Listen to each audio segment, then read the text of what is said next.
Sako, kokios yra kompetencijos labiausiai reikalingas žmogui. Mano mąstymui reikia formuoti mąstymo įgūdžius, kaip aš mąstau per klausimus. To, kad šiai dienai teisingi klausimai svarbiau negu teisingi atsakymai. To, kad atsakinėjom iš praeities, o užduodam klausimas dėl ateities, ko nežinom. Tai pirmas įgūdis ir čia ChatGPT blogas klausimas, blogas atsakymas. Tai dėl to, sakysim, iš esmės aukšto lygio vadovai turi įgūdį užduoti nepatogų klausimą.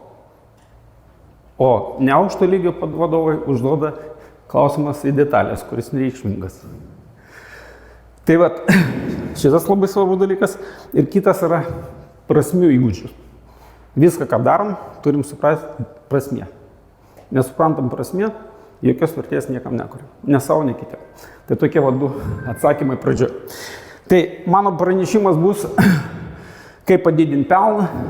Ir paradoksas tai, kad pardavimų didinimas nedidina dažniausiai pardavimų pelną. Pelną taip jau. Įmonės bėga už didinti pardavimus, o patinės eilutės jos dažniausiai mažėja. Tai toks yra paradoksalus dalykas.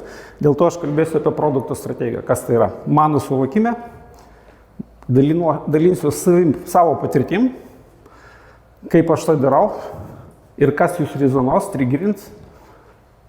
Tai reiškia, užkabinau ir tai jūsų augimo taškas.